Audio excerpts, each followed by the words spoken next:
നമസ്കാരം. Rich Indian കൾച്ചറിന്റെ പുതിയ എപ്പിസോഡിലേക്ക് എല്ലാവർക്കും സ്വാഗതം. ജ്യോതിർലിംഗങ്ങൾ എന്നത് ജഗത്പിതാവായ മഹാദേവന്റെ അതിശക്തമായ പ്രതിനിധാനമാണ്. അളക്കാനാവാത്ത ശക്തി സ്രോതസ്സുകളുടെ ഉറവിടമാണ് ജ്യോതിർലിംഗങ്ങൾ. ജ്യോതി എന്നാൽ പ്രകാശം എന്നും ലിംഗം എന്നാൽ പ്രതീകം അഥവാ അടയാളം എന്നുമാണ് അർത്ഥമാക്കുന്നത്. അതുകൊണ്ട് തന്നെ ജ്യോതിർലിംഗം എന്നത് പ്രകാശത്തിന്റെ പ്രതീകമാണ് എന്ന് നമുക്ക് മനസ്സിലാക്കാം. ജ്യോതിർലിംഗങ്ങളിൽ നിന്നും പ്രസരിക്കുന്ന ഊർജത്തിന് അത്രയധികം ശക്തിയുണ്ട് എന്നതുകൊണ്ട് തന്നെ ജ്യോതിർലിംഗ ക്ഷേത്രങ്ങളിലെ ദർശനം അതീവ പുണ്യത്തെയും ഊർജത്തെയുമാണ് നമുക്ക് പ്രദാനം ചെയ്യുന്നത്. സൃഷ്ടിയുടെ മേൽക്കോയ്മയെ ചൊല്ലി ബ്രഹ്മാവും വിഷ്ണുവും തമ്മിലുണ്ടായ തർക്കത്തിൽ മഹാദേവൻ ഒരു ദീപസ്തംഭമായി പ്രത്യക്ഷപ്പെടുകയും ആ ദീപസ്തംഭത്തിന്റെ ആദിയും അന്തവും കണ്ടുപിടിക്കാൻ ആവശ്യപ്പെട്ടതുമായ ഐതിഹ്യകഥ നമുക്കെല്ലാവർക്കും സുപരിചിതമാണ്. ശിവനിൽ നിന്നും പുറത്തുവന്ന അനന്തമായ ദീപസ്തംഭത്തിൽ നിന്നാണ് ഭൂമിയിൽ ജ്യോതിർലിംഗങ്ങൾ പ്രത്യക്ഷമായത് എന്നാണ് വിശ്വാസം. ഭാരതത്തിന്റെ തെക്കേയറ്റത്ത് രാമേശ്വരത്തിനും വടക്ക് കേദാർനാഥിനും മധ്യേയാണ് പരമേശ്വരനെ ജ്യോതിർലിംഗ രൂപത്തിൽ ആരാധിക്കുന്ന 12 ജ്യോതിർലിംഗ ക്ഷേത്രങ്ങൾ സ്ഥിതി ചെയ്യുന്നത്. ആ 12 ജ്യോതിർലിംഗ ക്ഷേത്രങ്ങൾ എവിടെയൊക്കെയാണെന്നും ഏതൊക്കെയാണെന്നും നമുക്ക് ഈ വീഡിയോയിലൂടെ മനസ്സിലാക്കാം.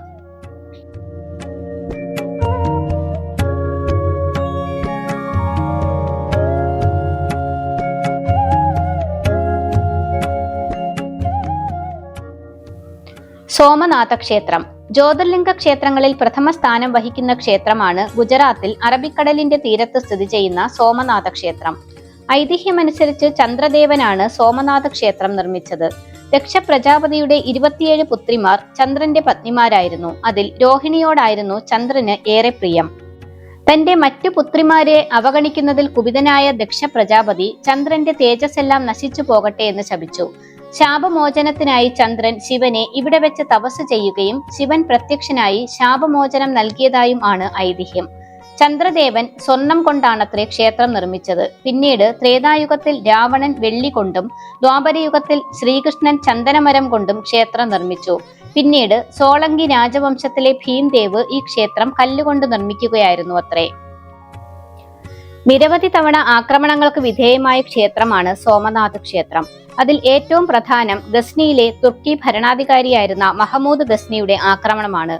ക്ഷേത്രം സംരക്ഷിക്കാൻ ശ്രമിച്ച 10,000-കണക്കിന് ഭക്തരെയാണ് മഹമൂദ് കൊന്നൊടുക്കിയത്. ഗസ്നിയിലെ മഹമൂദ്, അലാവുദ്ദീൻ ഖിൽജി, ഔറംഗസീബ് എന്നിവരുൾപ്പെടെ പല ഭരണാധികാരികളാൽ ക്ഷേത്രം തകർക്കപ്പെടുകയും കൊള്ളയടിക്കുകയും ചെയ്തു. എന്നാൽ തകർക്കുംതോറും പൂർവാധികം ശക്തിയോടെ ഉയർത്തെഴുന്നേറ്റു എന്നതാണ് സോമനാഥ ക്ഷേത്രത്തിന്റെ പ്രത്യേകത. 1951 മെയ് 11-ാം തീയതി ഇന്ത്യൻ പ്രസിഡന്റായിരുന്ന ഡോക്ടർ രാജേന്ദ്ര പ്രസാദിന്റെ നേതൃത്വത്തിലാണ് ക്ഷേത്രം പുനർനിർമ്മിച്ച് പ്രാണപ്രതിഷ്ഠ നടത്തിയത്. അഹമ്മദാബാദിൽ നിന്നും 400 കിലോമീറ്റർ അകലെയാണ് സോമനാഥ ക്ഷേത്രം സ്ഥിതി ചെയ്യുന്നത്. രണ്ടാമത്തേത് ശ്രീശൈലം ജ്യോതിർലിംഗ ക്ഷേത്രം.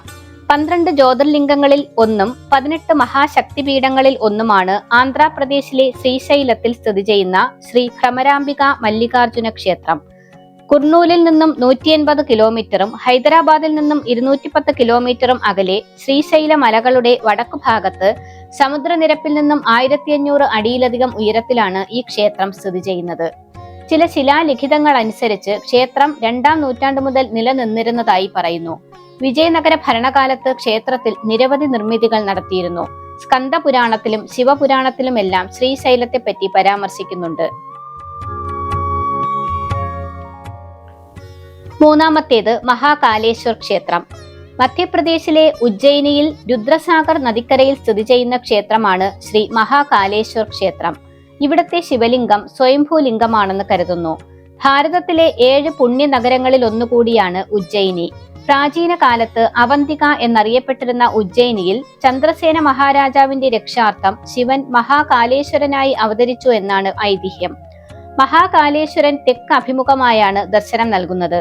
തറനിരപ്പിൽ നിന്നും താഴെയായിട്ടാണ് മഹാലിംഗം സ്ഥിതി ചെയ്യുന്നത്. മഹാകാലേശ്വരന്റെ പ്രതിഷ്ഠയ്ക്ക് മുകൾ നിലയിൽ ഓംകാരേശ്വരനും 3-ാം നിലയിൽ നാഗചന്ദ്രേശ്വരനുമാണ് പ്രതിഷ്ഠ. ഇതിൽ 3-ാം നിലയിലെ നാഗചന്ദ്രേശ്വരനെ നാഗപഞ്ചമി നാളിൽ മാത്രമേ ദർശിക്കാൻ സാധിക്കുകയുള്ളൂ. ഇവിടത്തെ ഭസ്മ ആരതി വളരെ പ്രസിദ്ധമാണ്. നാലാമത്തേത് ഓംകാരേശ്വര ക്ഷേത്രം. ഓം ആകൃതിയിലുള്ള ഒരു അപൂർവ ദ്വീപിലാണ് 12 ജ്യോതിർലിംഗങ്ങളിൽ ഒന്നായ ഓംകാരേശ്വർ ക്ഷേത്രത്തിന്റെ സ്ഥാനം. മധ്യപ്രദേശിലെ നർമ്മദാ നദിയിൽ ശിവപുരി എന്ന ദ്വീപിലാണ് ഈ ക്ഷേത്രം സ്ഥിതി ചെയ്യുന്നത്. ഓംകാരേശ്വര ക്ഷേത്രത്തിന്റെ ഉൽപ്പത്തിയെക്കുറിച്ച് നിരവധി കഥകൾ നിലനിൽക്കുന്നുണ്ട്. ഇൻഡോർ വിമാനത്താവളത്തിൽ നിന്നും 75 കിലോമീറ്റർ ദൂരമുണ്ട് ഈ ക്ഷേത്രത്തിലേക്ക്. ക്ഷേത്രം നിലനിൽക്കുന്ന ശിവപുരി എന്ന ദ്വീപിനെ ചുറ്റി ഭക്തർ നടത്തുന്ന പരിക്രമണം വളരെ ഭക്തിസാന്ദ്രമായ ഒരു ചടങ്ങാണ്. അഞ്ചാമത്തേത് വൈദ്യനാഥ് ക്ഷേത്രം. വൈദ്യനാഥ് ക്ഷേത്രം എന്നറിയപ്പെടുന്ന ബാബ വൈദ്യനാഥ് ധാം ജാർഖണ്ഡിലെ ദിയോഘറിൽ സ്ഥിതി ചെയ്യുന്ന ജ്യോതിർലിംഗ ക്ഷേത്രമാണ്. ശിവഭക്തനായ രാവണനാണ് ഈ ക്ഷേത്രം നിർമ്മിച്ചതെന്ന് ഒരു ഐതിഹ്യമുണ്ട്. ഭക്തിയുടെ പാരമ്യതയിൽ താൻ ആഗ്രഹിച്ച വരങ്ങൾ ലഭിക്കുവാനായി സ്വന്തം തലകൾ വെട്ടിയെറിഞ്ഞ രാവണനെ സുഖപ്പെടുത്തിയതിനാലാണ് ഭഗവാൻ ഇവിടെ വൈദ്യനാഥൻ എന്നറിയപ്പെടുന്നത്. അന്ന് രാവണൻ തപസ് ചെയ്ത സ്ഥലത്താണ് ഇന്ന് ഈ ക്ഷേത്രം നിലനിൽക്കുന്നതെന്നാണ് വിശ്വാസം. ആറാമത്തേത് ഭീമാശങ്കർ ക്ഷേത്രം. 12 ജ്യോതിർലിംഗ ക്ഷേത്രങ്ങളിൽ മറ്റൊരു ക്ഷേത്രമാണ് ഭീമാശങ്കർ ജ്യോതിർലിംഗ ക്ഷേത്രം. മഹാരാഷ്ട്രയിലെ പൂനെയിൽ നിന്നും 125 കിലോമീറ്റർ അകലെയായി സഹ്യാദ്രി മലനിരകളിൽ ഭോർഗിരി എന്ന ഗ്രാമത്തിലാണ് ഈ ക്ഷേത്രം സ്ഥിതി ചെയ്യുന്നത്. പണ്ഡർപൂരിലെ ചന്ദ്രഭാഗ എന്നറിയപ്പെടുന്ന ഭീമാ നദിയുടെ ഉത്ഭവസ്ഥാനമാണ് ഭീമാശങ്കർ. സ്വയംഭൂ ലിംഗത്തിന് ചുറ്റുമായാണ് ക്ഷേത്രം നിർമ്മിച്ചതെന്ന് വിശ്വസിക്കപ്പെടുന്നു. ശ്രീകോവിലിന്റെ തറയുടെ മധ്യഭാഗത്താണ് ലിംഗം സ്ഥിതി ചെയ്യുന്നത്. ശില്പികളുടെ കരവിരുതിന്റെ മനോഹാരിത ഈ ക്ഷേത്രത്തിൽ കാണാവുന്നതാണ്. നാഗര വാസ്തുവിദ്യയിലാണ് ക്ഷേത്രം നിർമ്മിച്ചിരിക്കുന്നത്. 13-ാം നൂറ്റാണ്ട് മുതൽ നിലനിന്നിരുന്നതായി കരുതുന്ന ഈ ക്ഷേത്രത്തിൽ 18-ാം നൂറ്റാണ്ടിൽ മറാത്ത ഭരണകർത്താക്കൾ പല നിർമ്മിതികളും നടത്തുകയുണ്ടായി. ഛത്രപതി ശിവാജി മഹാരാജാവും ഇവിടത്തെ ആരാധന സുഗമമാക്കാൻ വേണ്ടി പല സംഭാവനകളും നൽകിയിട്ടുണ്ട്. സമുദ്രനിരപ്പിൽ നിന്നും 3500 അടി ഉയരത്തിലാണ് ക്ഷേത്രം സ്ഥിതി ചെയ്യുന്നത്. ഇവിടം ഒരു വന്യജീവി സങ്കേതം കൂടിയാണ്. ഏഴാമത്തേത് രാമനാഥസ്വാമി ക്ഷേത്രം. ഭാരതത്തിലെ 12 ജ്യോതിർലിംഗ ക്ഷേത്രങ്ങളിൽ തെക്കേ അറ്റത്തുള്ള ജ്യോതിർലിംഗ ക്ഷേത്രമാണ് രാമനാഥസ്വാമി ക്ഷേത്രം. തമിഴ്നാട്ടിലെ രാമനാഥപുരം ജില്ലയിലെ രാമേശ്വരം പട്ടണത്തിൽ ബംഗാൾ ഉൾക്കടലിന്റെ തീരത്തായിട്ടാണ് രാമനാഥസ്വാമി ക്ഷേത്രം സ്ഥിതി ചെയ്യുന്നത്.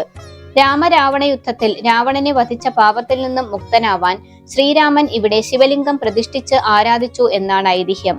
രാമേശ്വരം രാമനാഥസ്വാമി ക്ഷേത്രത്തെക്കുറിച്ചുള്ള വിശദ വിവരങ്ങൾ അടങ്ങിയ വീഡിയോ നമ്മുടെ ചാനലിൽ ചെയ്തിട്ടുണ്ട്.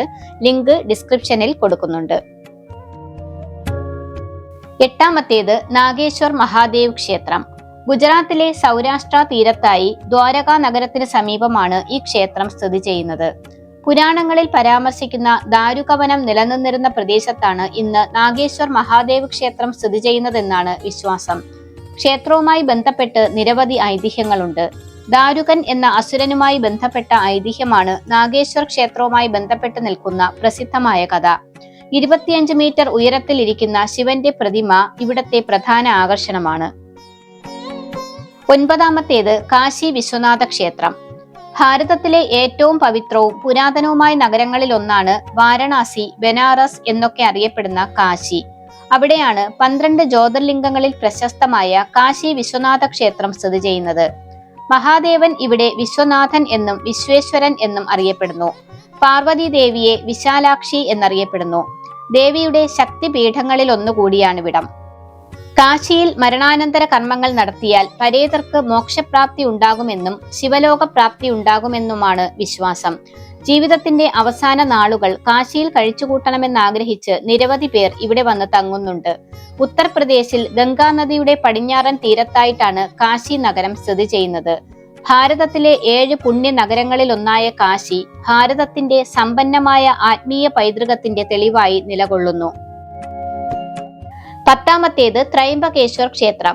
മഹാരാഷ്ട്രയിലെ നാസിക്കിൽ സ്ഥിതി ചെയ്യുന്ന ജ്യോതിർലിംഗ ക്ഷേത്രമാണ് ത്രയംബകേശ്വർ ക്ഷേത്രം. ഗോദാവരി നദിയുടെ ഉത്ഭവസ്ഥാനത്തായിട്ടാണ് ഈ ക്ഷേത്രം സ്ഥിതി ചെയ്യുന്നത്. ത്രയംബകേശ്വർ ക്ഷേത്രത്തിലെ ശിവലിംഗം ബ്രഹ്മ വിഷ്ണു മഹേശ്വരന്മാരെ പ്രതിനിധീകരിക്കുന്നതിനാലാണ് ഇവിടെ ക്ഷേത്രത്തിന് ത്രയംബകേശ്വർ എന്ന പേര് വന്നത്. ഗൗതമ മഹർഷിയുടെ ഭക്തിയിൽ പ്രസാദിച്ച മഹാദേവൻ ജ്യോതിർലിംഗ രൂപത്തിൽ ത്രയംബകേശ്വരർ എന്ന പേരിൽ ഇവിടെ പ്രത്യക്ഷനായി എന്നാണ് ഐതിഹ്യം.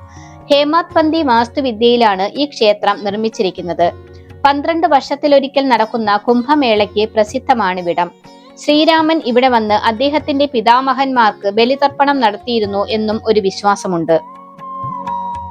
11-ാമത്തേത് കേദാർനാഥ് ക്ഷേത്രം. ഉത്തരാഖണ്ഡ് സംസ്ഥാനത്തിലെ കേദാർനാഥിൽ ഹിമാലയത്തിലെ ഗർവാൾ മേഖലയിൽ മന്ദാകിനി നദിക്ക് സമീപമാണ് കേദാർനാഥ് ജ്യോതിർലിംഗ ക്ഷേത്രം സ്ഥിതി ചെയ്യുന്നത്. സമുദ്രനിരപ്പിൽ നിന്നും 3583 മീറ്റർ ഉയരത്തിലാണ് ക്ഷേത്രം സ്ഥിതി ചെയ്യുന്നത്. മഹാഭാരത കാലം മുതൽക്കേ കേദാർനാഥ് ക്ഷേത്രത്തിന് പ്രാധാന്യമുണ്ട്. കുരുക്ഷേത്ര യുദ്ധഭൂമിയിലെ രക്തച്ചൊരിച്ചിലിൽ പശ്ചാത്താപ വിവശരായ പാണ്ഡവർ തങ്ങളുടെ പാപപരിഹാരത്തിനായി മഹാദേവനെ തേടി വരികയും ഭഗവാൻ പാണ്ഡവർക്ക് പിടികൊടുക്കാതെ ഒരു കാളയുടെ രൂപം സ്വീകരിച്ച് ഭൂമിയിലേക്ക് മറയുകയും ചെയ്തു. ഭൂമിയിലേക്ക് മറയാൻ തുടങ്ങിയ കാളയുടെ മുതുകിൽ ഭീമൻ പിടിക്കാൻ ശ്രമിക്കുകയും ആ ഭാഗം ശിലയായി മാറുകയും ചെയ്തു എന്നാണ് മഹാഭാരത കഥയുമായി ബന്ധപ്പെട്ട ഐതിഹ്യം. 12-ാമത്തേത് കൃഷ്ണേശ്വർ ക്ഷേത്രം. മഹാരാഷ്ട്രയിലെ ഔറംഗാബാദ് നഗരത്തിന് സമീപമുള്ള ദൗലത്താബാദിൽ നിന്നും ഏകദേശം 11 കിലോമീറ്റർ അകലെയായാണ് ക്ഷേത്രത്തിന്റെ സ്ഥാനം. കൂഷ്മേശ്വര ക്ഷേത്രം എന്നും അറിയപ്പെടുന്ന ഈ ക്ഷേത്രത്തിനെ കുറിച്ച് പുരാണങ്ങളിൽ പരാമർശമുണ്ട്. യുനെസ്കോയുടെ ലോക പൈതൃക സ്ഥലമായ എല്ലോറ ഗുഹകളിൽ നിന്നും 1 കിലോമീറ്ററിനുള്ളിലാണ് ഈ ക്ഷേത്രം സ്ഥിതി ചെയ്യുന്നത്. 8-ാം നൂറ്റാണ്ടിൽ രാഷ്ട്രകൂട രാജവംശ കാലത്താണ് ക്ഷേത്രം പണി കഴിപ്പിച്ചത്. പിന്നീട് പല ആക്രമണങ്ങൾക്കും കൊള്ളയടിക്കലുകൾക്കും ഒടുവിൽ 18-ാം നൂറ്റാണ്ടിൽ അഹല്യാഭായി ഹോൾക്കർ ക്ഷേത്രം പുനർനിർമ്മിക്കുകയായിരുന്നു. സമുദ്രതീരത്തും നദീതീരത്തും പർവ്വതങ്ങളിലും ഗ്രാമങ്ങളിലുമൊക്കെയായി ഭാരതത്തിന്റെ വിവിധ ഭൂപ്രദേശങ്ങളിലായാണ് 12 ജ്യോതിർലിംഗ ക്ഷേത്രങ്ങൾ സ്ഥിതി ചെയ്യുന്നത്. പർവ്വതങ്ങളിലുള്ള ക്ഷേത്രങ്ങളിലേക്കുള്ള യാത്ര അത്ര സുഗമമല്ലെങ്കിലും ജീവിതത്തിൽ ഒരിക്കലെങ്കിലും ഈ 12 ജ്യോതിർലിംഗ ക്ഷേത്രങ്ങളും ദർശനം നടത്താനായാൽ അത് ജീവിത പുണ്യം തന്നെയാണ്. ഈ വീഡിയോ നിങ്ങൾക്ക് ഇഷ്ടമായെങ്കിൽ ദയവായി ലൈക്ക് ചെയ്യുകയും മറ്റുള്ളവരിലേക്ക് ഷെയർ ചെയ്യുകയും ചെയ്യുക. അതോടൊപ്പം ചാനൽ സബ്സ്ക്രൈബ് ചെയ്യാത്തവർ സബ്സ്ക്രൈബ് ചെയ്ത് ബെൽ ഐക്കൺ കൂടി പ്രസ് ചെയ്യുക. മറ്റൊരു വീഡിയോയുമായി നമുക്ക് വീണ്ടും കാണാം. നമസ്കാരം.